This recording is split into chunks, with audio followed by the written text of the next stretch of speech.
дружбу между Россией и Грузией. Гаумарджос!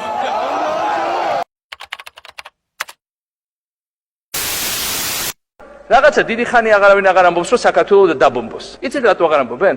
დაგბომბავენ და კარგ ჩიცად დაიჭერენ და კარგათაც მოხდება ცხვირში. მე გაძლევთ სიტყვას, რომ თუ 5 იანვრის არჩევნები და ეს არ არის ჩემი საარჩევნო დაპირებები, ეს არის ჩემი ცხოვრების არსი.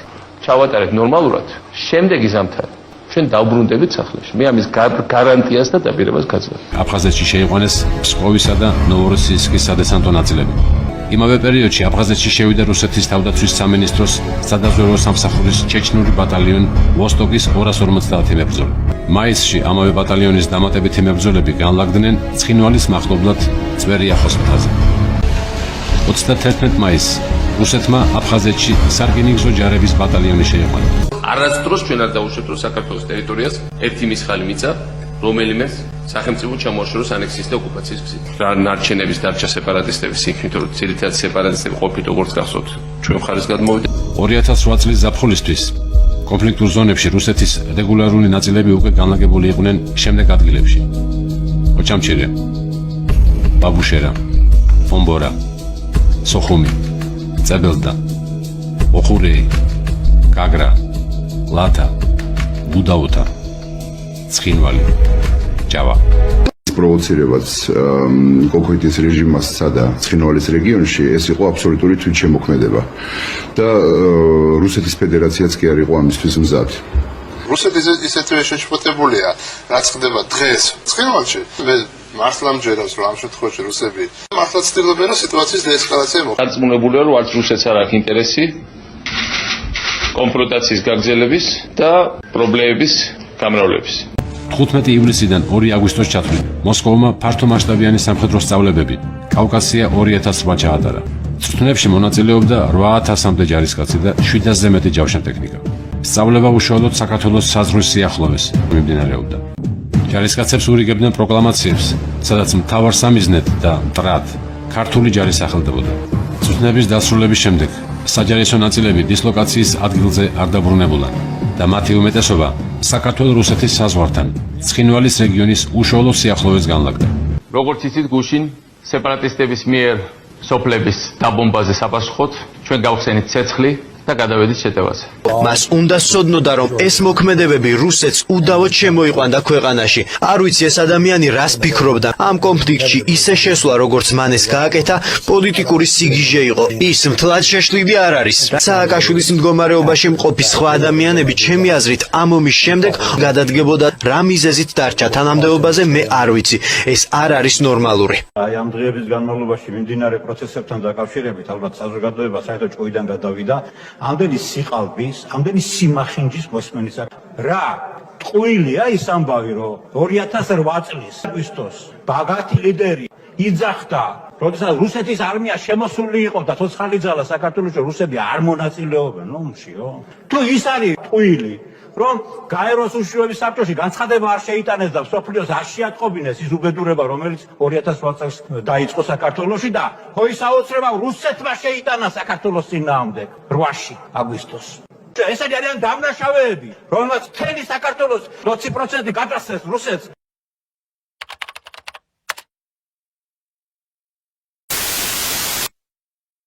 ამ კითხვაზე განვახორციელეთ თუ არა ჩვენ სამხედრო მოქმედებები აგვისტოს დასაწყისში იმისათვის, რომ აგვეყვანა კონტროლ ქვეშ ცხინვალი და ის ადგილები სამხედროსათვის, რომელსაც ჩვენ ვერ ვაკონტროლებდით. მე ადრეც ღიად ვაცხადებდი და ახლაც ვაცხადებ, რომ დიახ, ჩვენ მივიღეთ გადაწყვეტილება, რომ გვეწარმოებინა სამხედრო მოქმედებები ცხინვალის რეგიონში. ჩვენ მივიღეთ ეს გადაწყვეტილება. ეს იყო მძიმე გადაწყვეტილება, რომელსაც მიიღებდა ნებისმიერი ქვეყნის და ერის წინაშე პასუხისმგებლობის მქონე დემოკრატიული ხელისუფლება. ქართულმა ძალოვანმა სტრუქტურებმა გადაწყვიტა კონსტიტუციური წესრიგი აღადგინოს მთელ რეგიონში.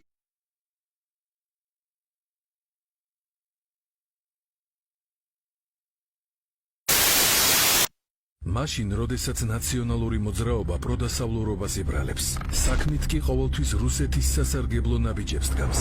მაშინ, როდესაც ნაციონალური მოძრაობა წლებია ხალხს ატყუებს, თითქოს ის არის ანტირუსული პოლიტიკური ძალა, რუსეთ-საქართველოს ომიდან წლების შემდეგ ცნობილი გახდა სკანდალური დოკუმენტის შესახებ, რომლითაც უკვე მტკიცებულებით დასტურდება, რომ მიხეილ სააკაშვილმა და მისმა ხელისუფლებამ უღალატა საკუთარ ქვეყანას და საქართველოს სამხედრო ძალები ომის დაწყებაში დაადანაშაულა. 2008 წლის აგვისტოს ომიდან ზუსტად 2 თვეში მაშინდელი ხელისუფლების წარმომადგენლებმა მხარი დაუჭირეს ევროსაბჭოს საპარლამენტო ასამბლეის რეზოლუციას, რომლის მეხუთე პუნქტში წერია: 2008 წლის 7 აგვისტოს საქართველოს სამხედრო ძალების მიერ ცხინვალის დაბომბვის გაუფრთხილებლად დაწყებით ესკალაცია ახალ, კერძოდ ღია და სრულმასშტაბიანი საომარი მოქმედებების საფეხურზე გადავიდა. მძიმე артиლერიისა და კასეტური ბომბების გამოყენება, რამაც სერიოზული საფრთხე შეუქმნა სამოქალაქო მოსახლეობას, წარმოადგენდა სამხედრო ძალის არაპროპორციულ გამოყენებას საქართველოს მხრიდან. რეზოლუციის მე-6 პუნქტში რუსეთის ქმედებას საპასუხო შეტევად იქნა მოხსენიებული. ნაციონალურმა მოძრაობამ საქართველო და საქართველოს სამხედრო ძალები ომის დაწყებაში დაადანაშაულა. რუსეთს ქონოდა საშუალება სახის შენარჩუნებას იმისთვის, რომ ღრიე წყაროს დაბინძურების მიზეზები გავიგოთ, ჯერ სათავე უნდა ვიპოვოთ. ჩვენი ქვეყნის უახლეს ისტორიას გადავხედოთ. 2003 წლის ვარდების რევოლუციის დროს თბილისში არც ვაშინგტონიდან და არც ბრიუსელიდან არავინ ჩამოსულა. მხოლოდ და მხოლოდ მოსკოვიდან სპეცრეისით რუსეთის საგარეო საქმეთა მინისტრი იგორ ივანოვი ჩამოფრინდა. აღსანიშნავია ის ფაქტი, რომ ივანოვი დედით ქართველია, ახმეტელი ელენე საღირაშვილის შვილია. რუსთაველზე შეკრებილი ხალხი ივანოვს შეძახილებით იგორ შეხვდა, ხოლო მიხეილ სააკაშვილმა საჯაროდ განაცხადა, რომ ის რუსეთს მეგობრობის ხელს უწვდის. დაიბადა 1948 წლის 15 მაისს მოსკოვში. მამა ირაკლი ჩხიკვიშვილი, საქართველოს კომუნისტური პარტიის ცენტრალური კომიტეტის წევრი. მუშაობდა კომპარტიის გაზეთ ზარია ვასტოკას მთავარ რედაქტორად.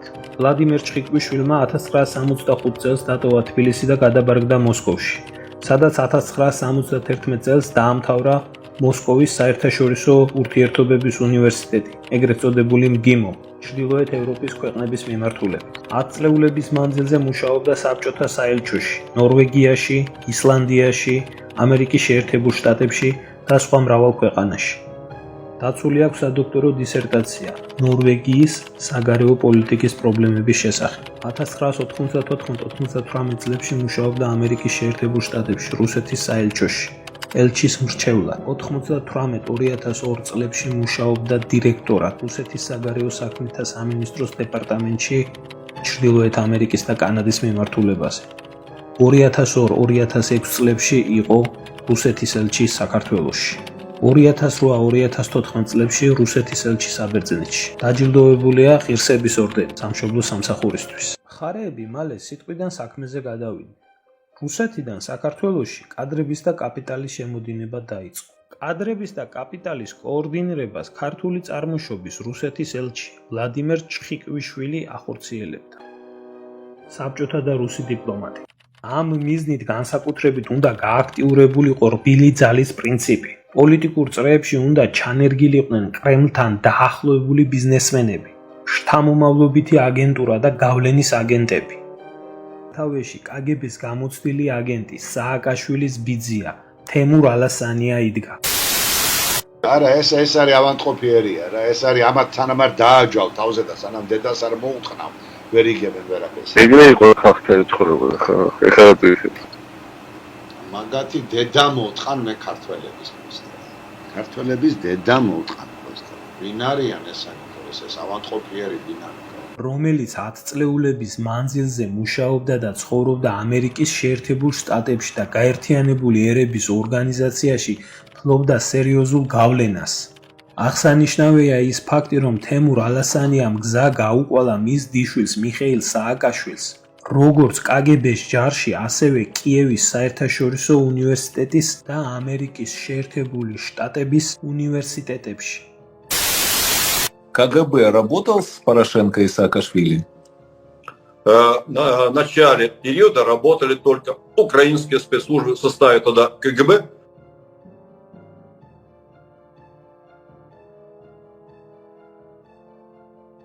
Вот этот контингент, включая и Порошенко, и Саакашвили, и многих-многих других, они рассматривались как будущие, возможно, разведчики. Мы подбирали для разведки, в первую очередь, и для контрразведки ведущих вузов, а Киевский университет Шевченко был базовым, потому что там был институт факультет международных отношений, да. И иностранные языки, это очень важно было для будущей подготовки разведчиков. მომდევნო რგოლს წარმოადგენდა საბჭოთა და რუსი დიპლომატი, მოსკოვის საერთაშორისო უნივერსიტეტ მგიმოს დამთავრებული გრიგოლ ვაშაძე, რომელიც რუსულ დიპლომატიურ პასპორტს საქართველოს რუსეთის ომის შემდეგაც ინარჩუნებდა და საქართველოს საგარეო საქმეთა მინისტრი იყო. რეფორმების უშუალო შესრულება კი კრემლის ოლიგარქს კახა ბენდუქიძეს დაევალა. კრემლში არ დავიწყებიათ ახალგაზრდა თაობის შესახებაც, რომლებიც შთამომავლობით აგენტურას წარმოადგენდნენ. ასეთები იყვნენ გოგი ხოშტარიაშვილი, ელენე ხოშტარია, რომელმაც ასევე წარჩინებით დაამთავრა მგიმო და ასევე ახალგაზრდა პერსპექტიული ნიჭიერი და რუსეთში გამოჩეკილი ბიზნესმენი კობა ნაყოფია, რომელიც ნაციონალური მოძრაობის მთავარი ფინანსისტი და პარტიის საპატიო წევრი იყო, ასევე საქართველოს ღირსების ორდენის კავალერი. 2008 წელს კი, როდესაც მსოფლიო ეკონომიკური კრიზისი დგებოდა და ისეთ ქვეყნებსაც კი, როგორიც საბერძნეთია, ბანკროტობით ემუქრებოდა, მიშამ და მისმა გუნდმა პირდაპირ საქართველოს ტერიტორიების და მოსახლეობის გაყიდვა დაიწყო, რაც 2008 წლის ომში აისახა, რაშიც დასავლეთიდან 4,5 მილიარდი აიღო. ხოლო დარჩენილი ობიექტებიც რუსეთს მიაყიდა და ამით გამოაცხადა, რომ ჩვენ ომის და მსოფლიო ეკონომიკური კრიზისის მიუხედავად ეკონომიკა არ ჩამოგვეშალაო. ეს ადამიანები არიან საკუთარი სამშობლოს მოღალატეები და უცხო ქვეყნების, მათ შორის რუსეთის უშიშროების აგენტები, რომლებიც ამ ყველაფერში შესაბამის ანაზღაურებას იღებენ. ყველაზე უფრო იდეალური პარალელების გავლება ამ ადამიანების საქმიანობასა და საბჭოთა ეპოქის ლეგენდარული ფილმის გაზაფხულის 17 გაელვების მთავარ გმირს მაქს ოტო ფონ შტირლიცთან შეიძლება. ფილმში ასახულია ფაშისტური გერმანიის სამხედრო პოლიტიკურ ელიტაში ჩანერგილი საბჭოთა მზვერავის ისტორია, რომელიც გერმანული პატრიოტიზმით შენიღბული და ჰაი ჰიტლერის გულმხურვალედ მაძახებელი საბჭოთა აგენტია. სინამდვილეში მთელი მეორე მსოფლიო ომის მანძილზე აწარმოებს ფაშისტური გერმანიის სახელმწიფოს ძირგამომთხრელ საქმიანობას. უნებრივია, ამათი შედარება ხარისხით მასთან შეუძლებელია, მაგრამ მოქმედების სტანდარტი იდენტურია.